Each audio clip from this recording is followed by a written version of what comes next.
So, what do you know about the Ottomans? Which language did they speak?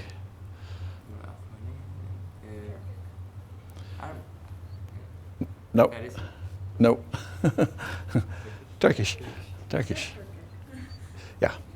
So Turkish is rather than say the Turkic languages, I suppose that the inhabitants of Uzbekistan or Kyrgyzstan, Kazakhstan, etc., speak the Turkish is what's normally applied to the people of Turkey. Oh, and here's an interesting little byproduct. Why is a turkey called a turkey? We're talking about the bird. Oh, I knew that, but I forgot. Is it because they thought the bird was from there? Yes, more or less. It's actually, there was an African guinea fowl which was exported from Turkey to Europe and was called a turkey. And when they saw this bird in America, first of all, they thought it was the same bird. So they called it a turkey bird. Yeah. I felt like that's something that I should know, but I just kept quiet. That's okay.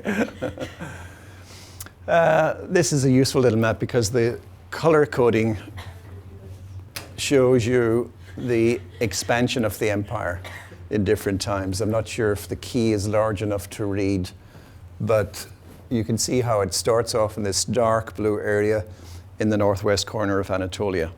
So after the split up of the Seljuk Empire in Anatolia in the 14th century, it became a number of petty principalities, fairly evenly balanced, but then Osman, the founder of the Ottoman Empire, had a dream in which there was a big tree with roots and shade that united many different rivers and mountains. This is a sort of founding father myth of the Ottoman Empire.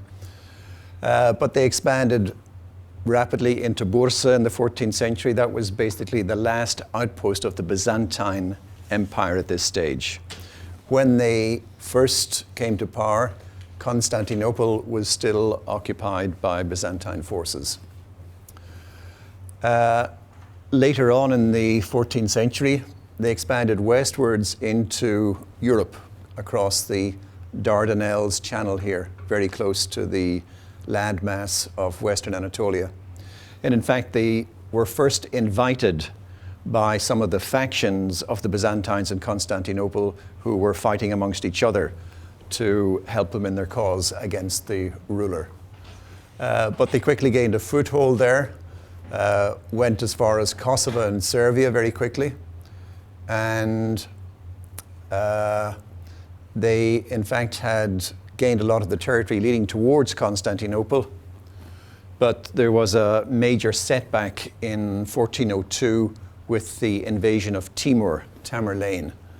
Okay, we've looked at his architecture and works of art coming from Samarkand, and one of his major campaigns was in Anatolia and then further on into Syria, during which he captured the Ottoman Sultan Bayezid, dragged him around in a cage for 6 months until he died.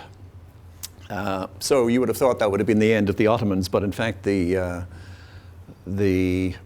institutions they had founded, the state was so strong that it was able to withstand this major setback. And only half a century later, under Mehmed the Conqueror, they were able to capture Constantinople after a long siege. So that's the end of the Byzantine Empire. And the expansionist policy continues under Sultan Sultan in particular. In the middle of the 16th century is when we have some of the greatest expansions, with with Vienna being besieged at that time. And well, even earlier than that, under Sultan Selim, at the beginning of the 16th century, there were a couple of major battles which led to expansion. The first of them was in 1514 against one of the powers that we looked at in an earlier class. Anyone remember? Which earlier dynasties that we have studied fought the Ottomans? The Mamluks were one, and the Safavids were another. The Safavids were the first to have a major battle in 1514, Chaldiran, in the east part of Anatolia. That was Sultan Selim. And then just 3 years later, we had the battle near Aleppo of the Mamluks and the Ottomans. It's been estimated recently that perhaps the lack of firepower of the Mamluks wasn't perhaps the main reason for their defeat, but because of the defection of Khair Bek, one of the main Mamluk emirs, and his troops over to the Ottoman side. But either way, the result was the same. They gained control of Egypt and the Hejaz right away. And then they were able fairly soon after in the 16th century to expand further west over Libya, Tunisia, and a lot of Algeria. And that was as far west as they reached along the African coast. So at its greatest extent, jutting well into Central Europe, covering lots of what is today Hungary, Romania, Bulgaria, former Yugoslavia, all the smaller countries that was split up into, all of Greece, of course, as well. And part of southern Russia around the Crimea also.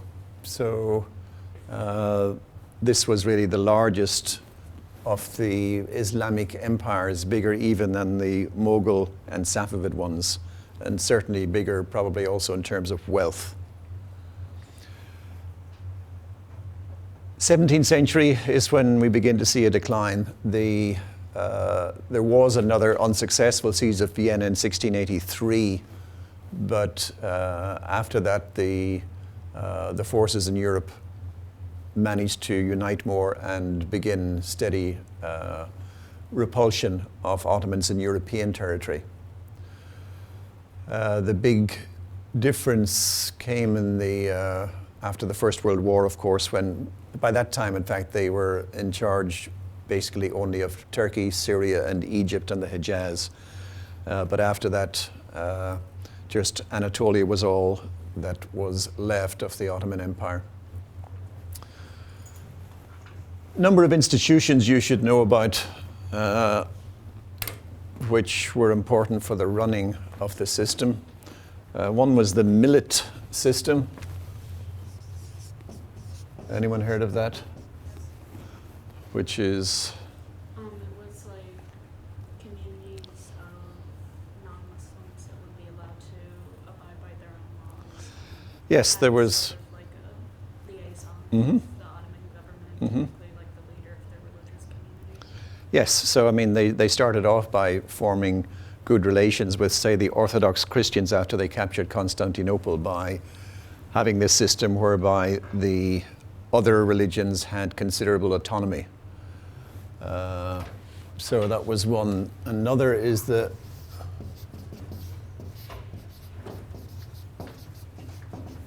Devshirme.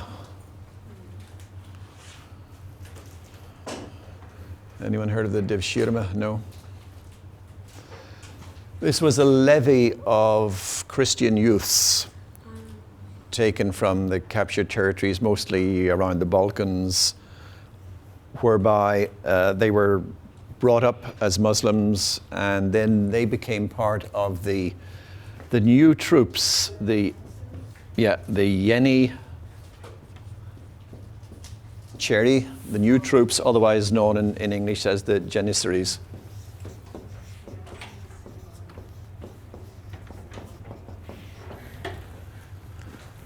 And of course, for some Christians, this was a disaster in that their children were forced to convert to another religion. For others, it was a way of political advancement. Yeah? I also thought that in some of the poorer areas, they actually gave their children up freely because it was kind of better than having to starve. Well, yeah, and in fact, the political advancement brought with it enormous possibilities of wealth and influence. So sure, yes, this was a potential big honor as well for a family. So it really depended on how you viewed it. Yes, there are pluses and minuses. But we'll see consequences of those. So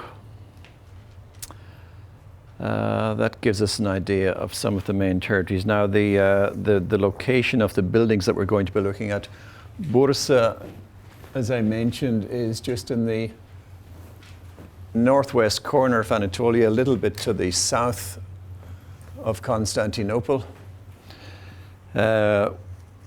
We're also looking at some works that are in Edirne, which was the capital before they moved in Constantinople.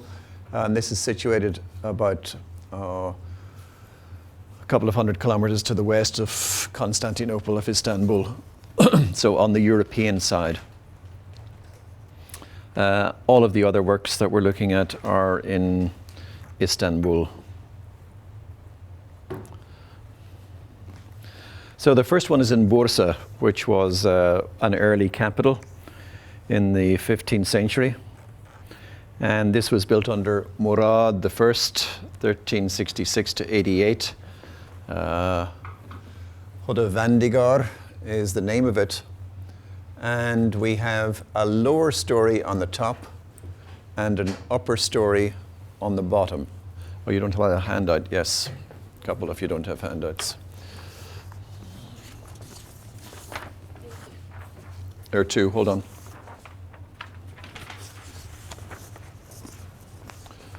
Zainab.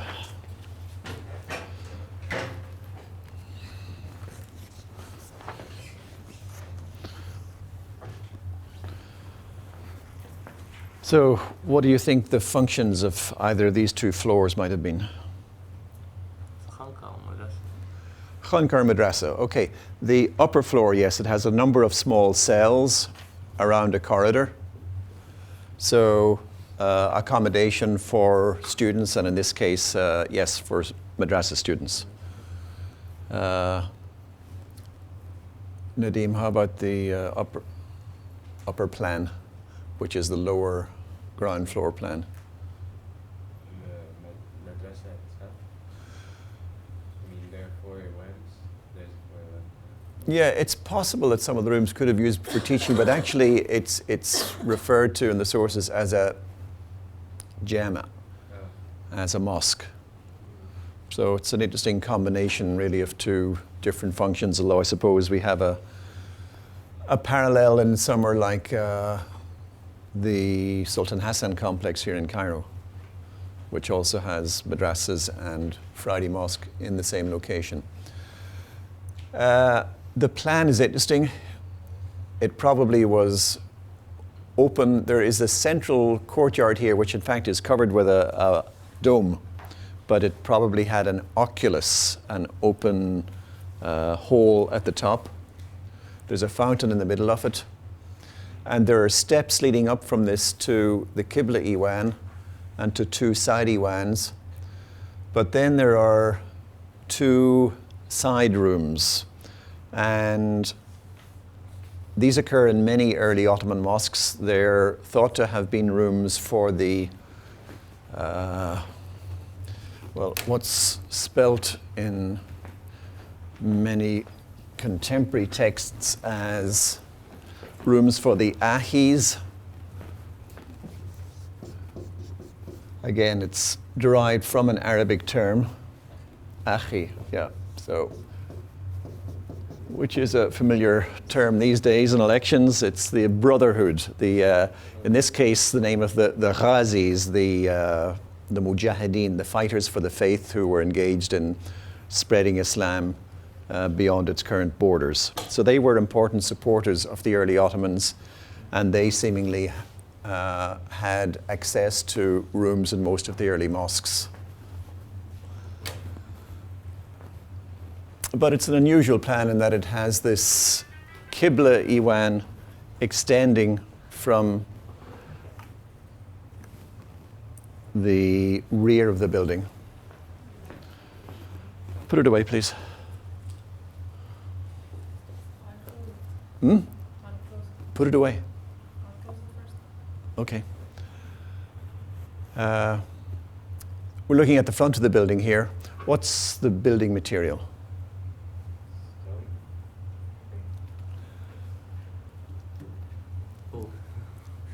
Stone. Stone and brick. Yes, we have alternate layers. And that is in fact a much older Byzantine building technique. So they're continuing some of the building techniques, although the pointed arch certainly is very different from any earlier Byzantine examples. This has been filled in, these two arches at either end of the facade. They were open. They were open originally, yes. Just like the ones above it. The ones above it are the balcony that's over the madrasa, and this is a porch that leads into the mosque. Now this porch is also a very common feature in Ottoman architecture, particularly in mosques. And that's the rear of the building, looking at the projecting Qibla Iwan, and the 2 stories, windows for the lower rooms and also for the student cells on the upper floor. The treatment of the top of the roof is probably modern. It's been heavily restored. As has the interior. The Baroque style painting was done probably 18th, 19th century. It very likely would have been painted in bright colors. Anyone know the Sultan Pasha building on the Citadel in Cairo here? Sultan Pasha Mosque. It's a small mosque. We're fortunate in that the original painted interior has been remarkably well preserved there, and it's in Ottoman style, very dense, very colorful. In most of the Ottoman buildings of this period in Turkey, they have been painted over in this kind of work, so that's a rare survival. It looks very European. Well, it is. Exactly. The painting style is derived entirely from European sources. Yes, and the white walls as well. It's not characteristic of what it would have looked like originally. So forget the decoration or the lack of it. Really, it's just the volumes, the forms. This is the fountain in the center, which would have been used for ablutions. A step up to the main prayer Iwan, and one's on the side as well. I'm sorry, no, we're looking actually here from the Qibla Iwan towards the entrance, and these are the side Iwans, left and right. This looks much smaller. Looks much smaller than the plan would lead you to believe. Not than what the exterior makes it. Oh, than the exterior. I think it's walls. Yeah. Yeah, possibly. Maybe it's just the angle where the picture's taken. It's full of rooms. Yeah, there are extra rooms if that makes any difference. So we were just looking from here back towards the entrance in that direction. Like, I'm sure that if you took a picture of the door, not kind of corner. Yeah. Maybe that makes it look bigger. We're looking in the opposite direction now towards the Qibla Iwan with the step upwards, and we're looking at a little bit of the dome here. The Qibla Iwan itself is just covered with this barrel vault. Okay, the next complex we'll look at briefly is by the following major Sultan, Mehmed I, or Mehmet.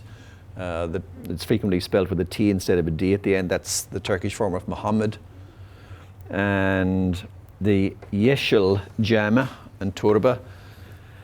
Yeşil means green. Green, like the Arabic akhdar, is a word that's also used to refer to turquoise or blue.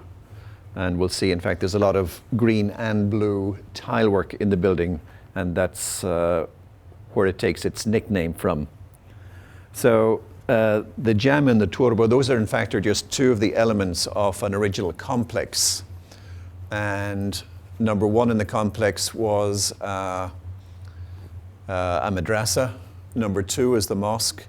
Number three was what they call in most descriptions are Waqf is even an imaret, which equals what Arabic word?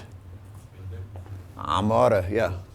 A building literally, but in fact it always refers to a building that provided food for poor people in the neighborhood, food for charitable purposes. Then number 4 was a maktab, a school for orphans, and number 5, the other main building that we'll be looking at is the turba, the tomb. Same. Well, it ended up being for many people, but it was built for the founder originally of the complex. But yes, there are lots of people buried there. So Bursa, in fact, is a very hilly area. If you want a good place to go skiing next winter, there's an enormous mountain right behind it, which has great ski slopes way up there.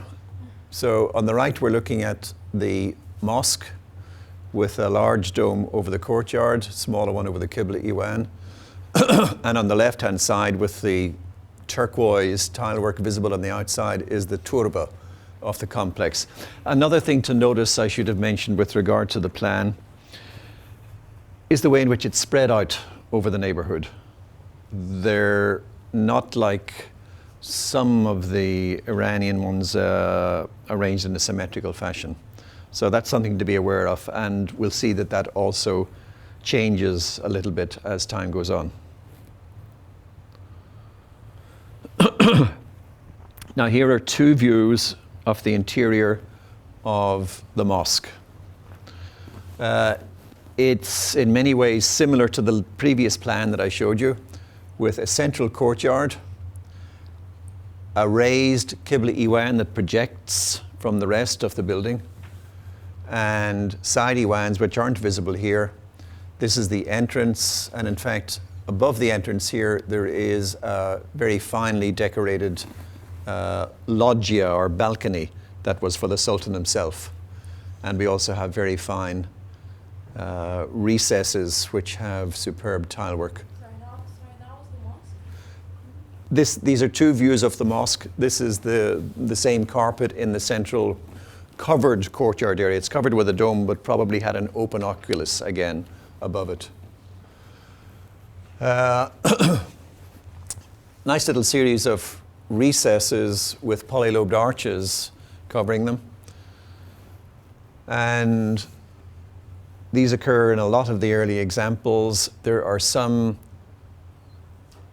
examples of paintings and books which show shoes in these recesses. So this is for where you would keep your shoes. We have lots of fine tilework, and here is the same space looking upwards. So we're looking from the side Iwan with the Qibla Iwan on the right-hand side.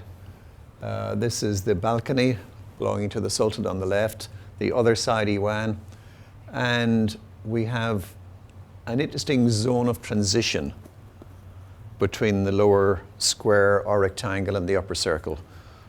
How would you describe this effect? Looks like if you made a paper fan. And crumpled it up, yes, it does, that's right.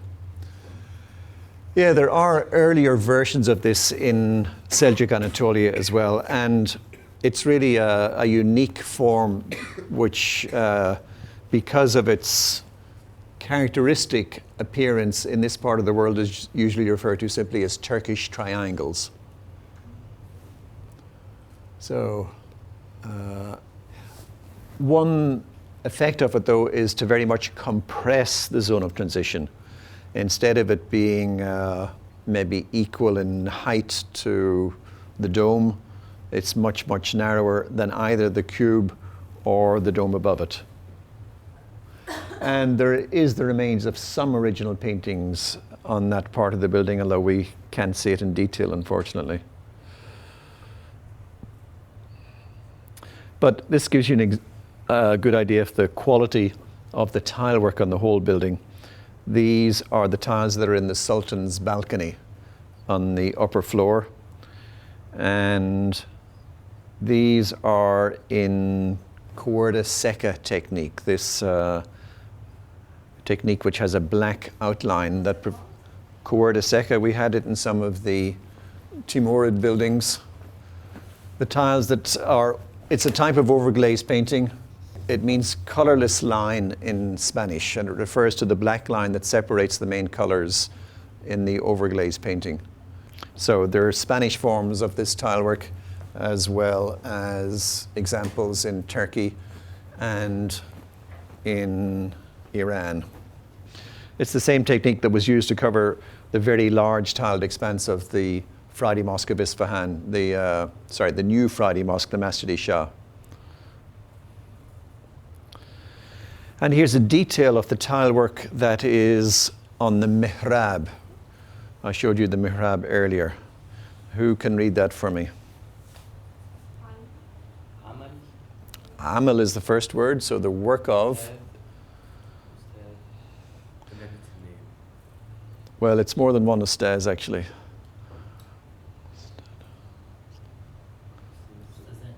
Ustazan, ustadan, the workers, the plural of, and then there's a place name after that.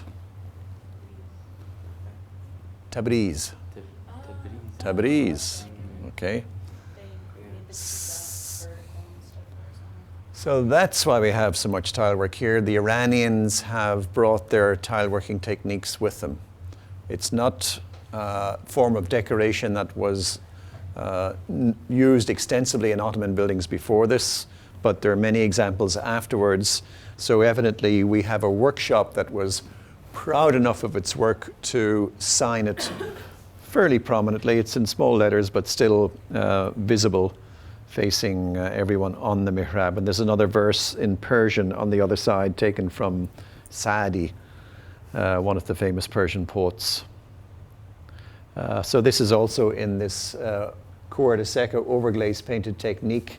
Not perfectly done. There's a little bit of dripping coming from the edge here. So it's even with that imperfection, they still were happy to sign their work.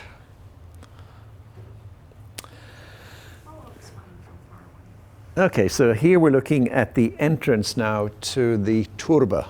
We have moved from the mosque Yeshil Jama to the Yeshil Turba. And there might be some feature here that suggests a link with some earlier buildings that we've seen. In particular, say the ribbed semi-dome that you have here. Where have we had ribbed domes before in architecture? Yeah, which part of Iran?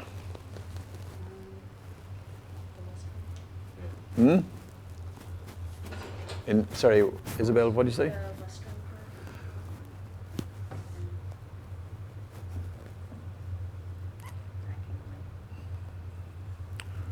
I think more the eastern part. Iran or neighboring territories, or greater Iran, if you want to think of it in that way. We saw some in Herat, the Gohar Shad Mausoleum, for instance, but before that we had them in Samarkand, the Gori Mir, and then in the Shahi Zinde, the group of mausoleums that were all together in one place. And in fact, some of those have, or at least one of them has an entrance in the form of a semi-dome with this ribbed motif. Let me see, there's this is a detail of this area here. And what sort of tile techniques are we looking at here? Yes, this is carved and glazed terracotta. This is the technique that is only found in Central Asia. Almost all of the other examples are in Samarkand, Bukhara, and there are many of the mausoleums in the Shahi Zinde that have this. So this is a unique occurrence of this in Anatolia, and again, it's a very direct demonstration of the Iranian tile workers having learned that technique and brought it with them to Turkey. And in addition, we have other examples of the overglaze painted technique there. We also have some superb tilework on the inside of the building. There are monochrome glazed turquoise tiles, hexagonal, interspersed with Cour de Seca medallions. There's a fabulous Cour de Seca tiled cenotaph of the Sultan, and then another beautiful Cour de Seca mihrab with great big arabesque medallions sprouting from the top. Here's a detail of the mihrab, for instance, with, I just want to see if I have another detail. Yes, I do. Okay. With a mosque lamp hanging from the top of a polylobed arch and two very tall candles supported by candlesticks between them. A familiar motif from Timurid tilework is the vase that has flowers rising from it. And the style of the flowers is, Chinese. These are the peony and lotus motif that we've had in the Timurid examples. Although, funnily enough, they didn't quite get it right. It's not really noticeable when you're looking at it from an ordinary distance, but if you go close up, okay, they've got it to match here in the vertical registers, but down this half, oops, there's a bit of a mix-up at one stage. But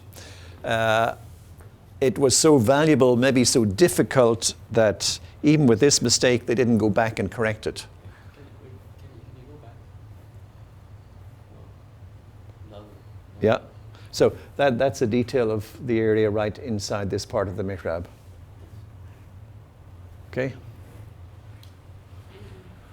And this is a detail of the inscription on the cenotaph. Unusual bright yellow color together with some almost purple, as well as the light and dark blue that we're used to as well. But another wonderful example of calligraphy. Okay, we move from Anatolia now to Europe, to Edirne, west of Istanbul, where we have the Üç Şerefeli. Sherefa is another word that's derived from an Arabic original. And üç means three. Is that a clue as to how the mosque got its name? Is there a minaret we can't see? There are two minarets you can't see, in fact. It had 4 minarets at the corners of the courtyard. 1, 2, 3, 4. So it's not 3 minarets, but it is related, actually. The 3 levels on the line. Yes, the 3 balconies. Sharafa, in this case, is the word for balcony. It's also used for a crenellation in Arabic. And this is unusual because this minaret is much bigger than the other 3 on the building. They're not all of the same size. There aren't 2 pairs of minarets. That's because, in fact, the center of the town is in this direction. This is closest to the center, and so gives the best marker for the building. And you can see now that the plan for the first time consists of a courtyard with domes surrounding it in front of a very large prayer hall. And it is, in fact, very large.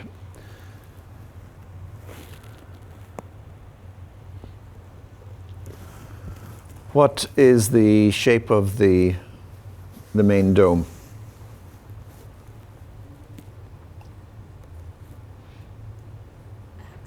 It's a hexagon. It's a 6-sided support. Now, there's no scale in this, but this is probably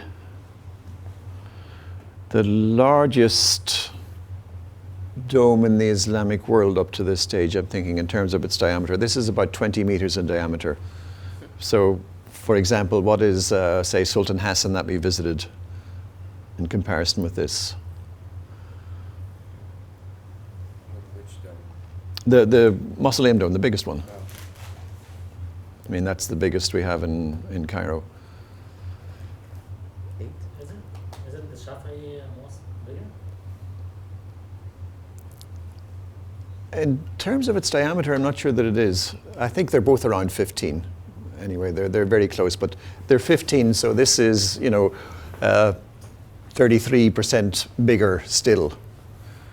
So in terms of engineering, it's a major achievement at this stage. Although the use of the hexagonal support led to some rather awkward triangular spaces between the central dome and the smaller domes that cover the two wings to make it the same width as the courtyard. And then we have a number of domes over the base in the courtyard, some of them of unequal size or even rectangular rather than exactly square. And here's a view of the courtyard. This is the main entrance to the mosque. The entrance to the courtyard would be from here. We have a fountain with little stone seats for ablutions. That's the normal function of the courtyard. But it also illustrates a problem which the Ottoman architects were never quite able to solve satisfactorily, although it's understandable why they weren't. And that is this area here. Okay, we have the arcade of the side of the courtyard coming not from the top of a column, but from the middle of a much larger column that is on the facade of the mosque. So why do you have this kind of difference?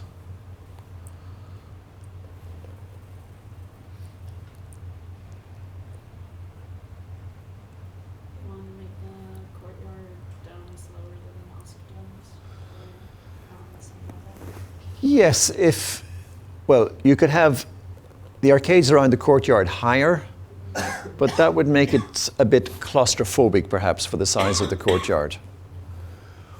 You could make this lower, but then behind that you'd have an expansive blank wall, which wouldn't be very satisfactory either.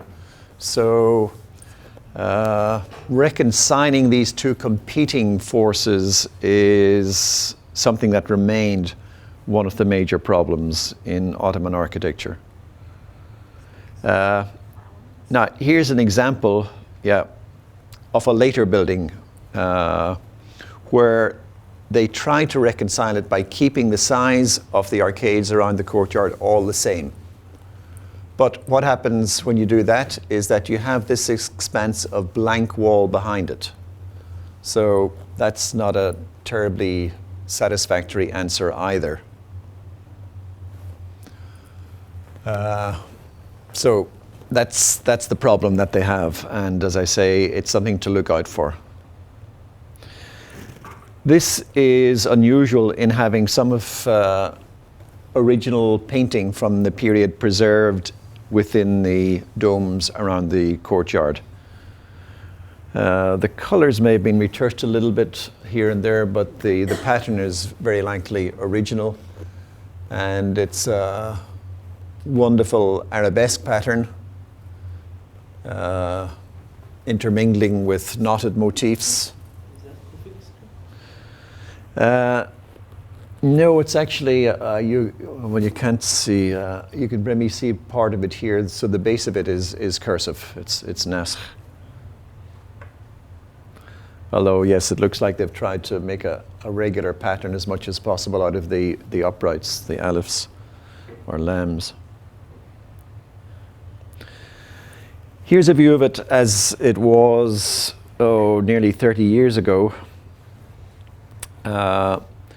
Whitewashed interior, very heavy looking double tie beams in these triangular areas between the large central dome and the smaller domes that flank the main prayer hall. After restoration, looks rather different. It looks much lighter when they paint these tie beams white instead of black. But they have also removed some of the later painting to reveal original painting inside the dome. At least as far as I know, it's original. So this gives us a better idea, say, of what the Hodavandigar Jame would have been like originally. That was painted over and hasn't been recovered, but it's quite possible that it was as colorful as this example. So wonderful examples of arabesques leading towards this central medallion. Yeah. European Baroque, though, is not bland. It's still colorful. So I don't really understand what happened in that transition. It's sort of...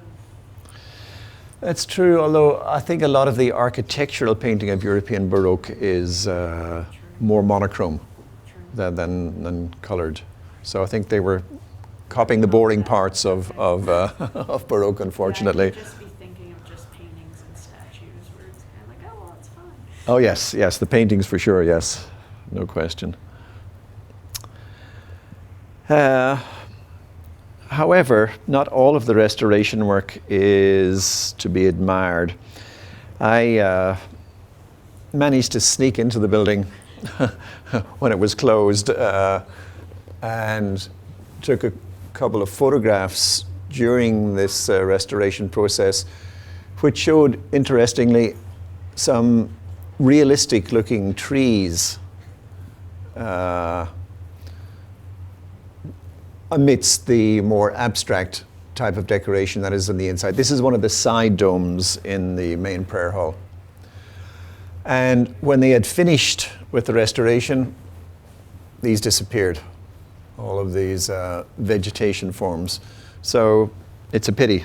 Don't know why, but you can't rely necessarily, even in fairly modern times, for good restoration practices to be carried out. So I mean, if I hadn't taken this photograph, I think no one would ever have known that these were there in the original.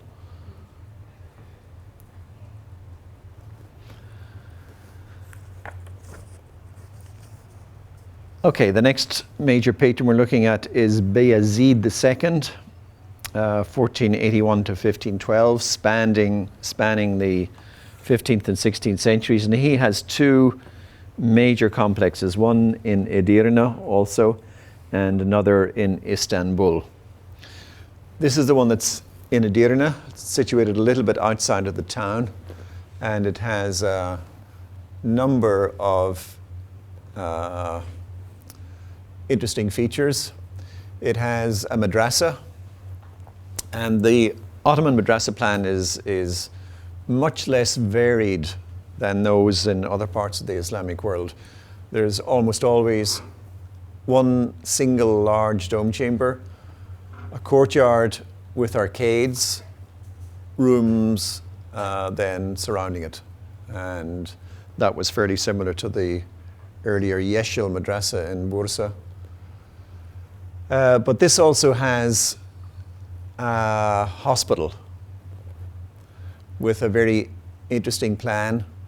Some small rooms on one side, then cells down the other side of the courtyard, leading to another small courtyard with a few rooms off it, and finally into a covered hexagonal space, also with 4 or really 6 opening wans around it and smaller rooms in the corners.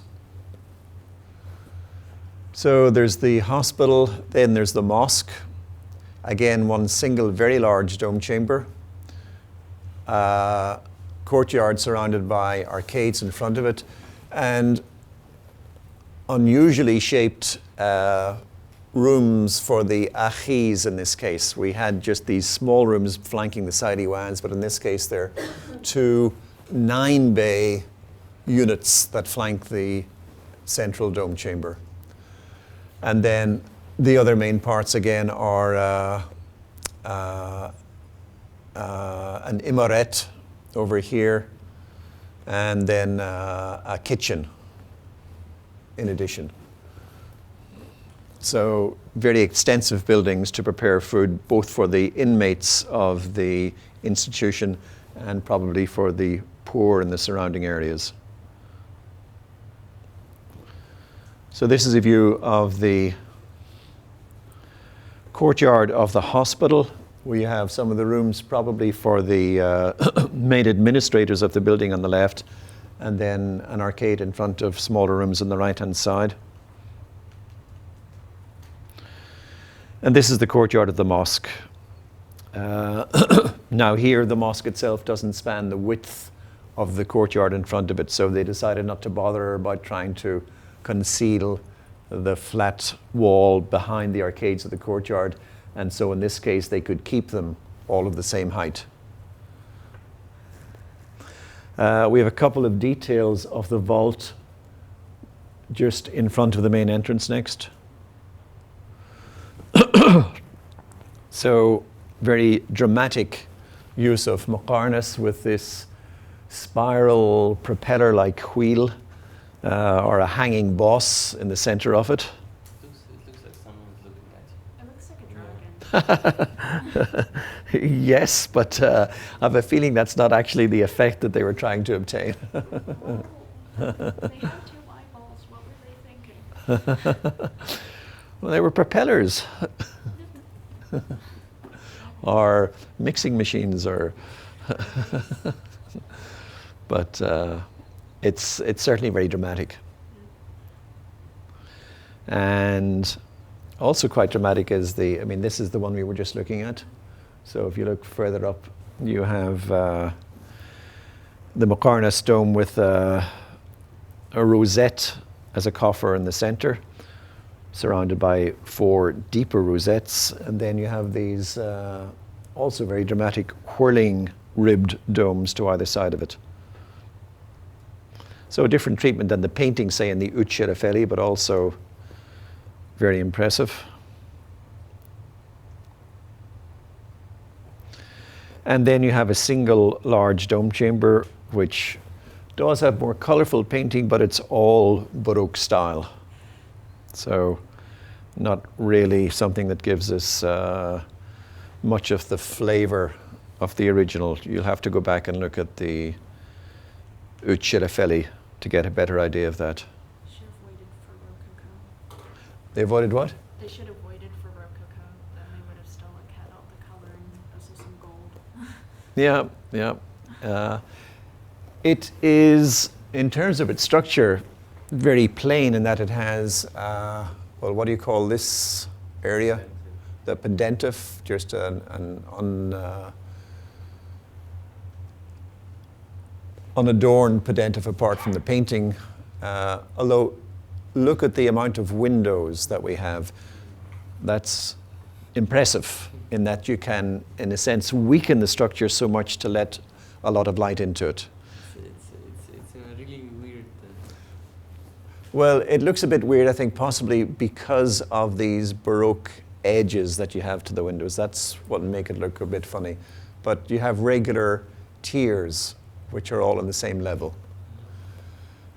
Just remember that the climate in Europe around Istanbul, Edirne, it's much rainier, much cloudier than in Egypt, say, or Syria or Iran. Maximize light as So much as you need much more light coming into the building. And this, as we'll see, will be a major concern of the greatest Ottoman architect, Sinan in particular. The complex of Beyazit in Istanbul, it's one also in which the buildings were separated. We'll not look at his madrasa, but we'll look in more detail at the mosque here. And it's one which has a plan of a square interior and a central dome, preceded by a square courtyard. There are 2 wings. Again, these are the wings that are the accommodation for the ahis. But an interesting feature about this is the plan of the dome. It's a central dome that is supported on this side and on this side on the main axis by 2 semi-domes. And below this, there's a single column that supports a tympanum instead of a semi-dome on that side. So let's have a look at how this is arranged.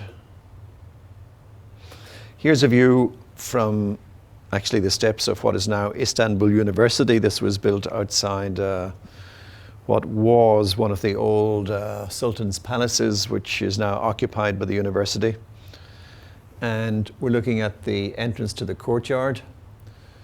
This is one of the two semi-domes on the main axis. You have the main dome rising above that, and the minarets are placed at the widest possible part of the mosque's plan at either end of the extensions. These two extensions that you have of the rooms for the ahi. So there's one here and there's one here, which gives it this very wide aspect. And the minarets also have some very attractive stone inlay, as well as carving of crenellations at their base. So the same kind of red and white masonry that we've seen used in buildings in Egypt and Syria. And there's even a separate entrance to the minaret from the outside of the building. How tall would this be? You can get a better idea from this photograph, can't you, with the figures in the foreground. That's it, I'm still not that sure. I'm trying to see if there's a scale here. So what's this? This is, I presume, 10, 20, 30, 40, 50 meters. So, oops. Is that right? Or is... The metric system doesn't help me anyway. Thank you for What's having he? education. That would be high. I don't think it's 40 meters high, no. That sounds a bit too much. 2.5 trees. Maybe 35. It's possible. I'm used to doing that. So anyway, it's a figure you should be able to look up somewhere, but I don't have the exact one for it at the moment. One interesting feature to notice here are these gaps. What are these? In fact, I should have pointed out the first little examples of these on one of the earlier buildings we looked at. Flying buttresses, exactly. One of my favorite architectural things. Happy to So there are, in fact, just a couple of examples of these on a very small scale here in the Üç Şerefeli. So, and they're much more prominent, obviously, in this example. Now, it's a fairly crude arrangement of forms where you have a single block rising above the lower block and then the dome above it. We'll contrast that in the next class with how Sinan made the transition from the lower square to the upper dome. Here's the view from the courtyard.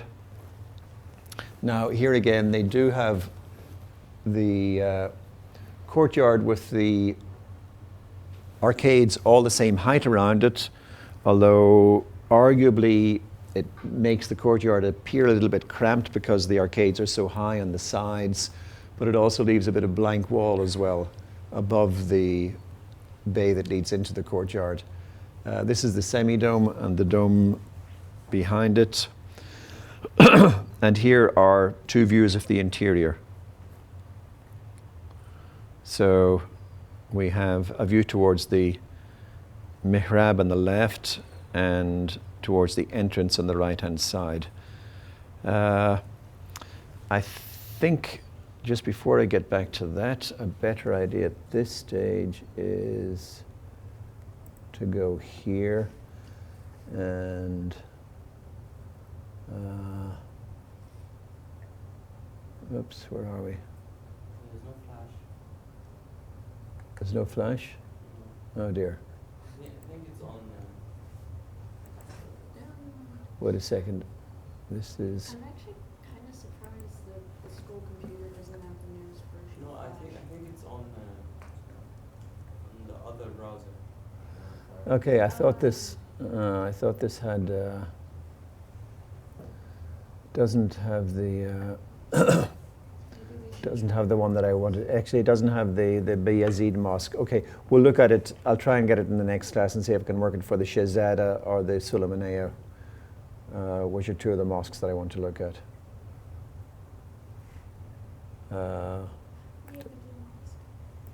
Does it have Edirne as well? Yeah, it does. So it'll almost certainly have the Selimiya in Edirne that we'll look at too. Okay, we'll try and come back to that in the next class. But this plan is of the Hagia Sophia. Why am I showing you a plan of the Hagia Sophia? It served as the basis for Ottoman mosques. Well, not for all Ottoman mosques, but this one is one that has the same essential plan. It has a large central dome chamber and two semi-domes on either side. And of course, it already was in Istanbul and had been turned into a mosque after the conquest of the city. And now it's a museum, yes. So, same essential plan of the central dome chamber and the two semi-domes.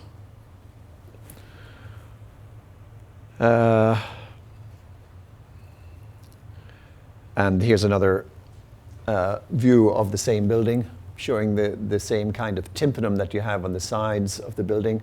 On the main axis, the semi-domes, and then the taller dome rising above it. So it looks as if it's more than just a coincidence in this case. Certainly, there already had been an emphasis on large domes in Ottoman architecture, but this particular arrangement certainly seems to be an attempt to copy that of the Hagia Sophia. And finally, just an interesting viewpoint which shows the depth that you get looking from the side rooms for the ahis from one end to the other. It's actually a much longer space than that you have for the main prayer hall of the mosque. Okay, so that gives us a good idea of the main development of the dome chamber, which is the focus of most Ottoman architecture, from the fairly small examples that were used to cover the courtyards of the mosques in the earliest period, to the gradual increase in size and incorporation with buildings with large square courtyards in front of them, and also with the addition of smaller semi-domes surrounding them.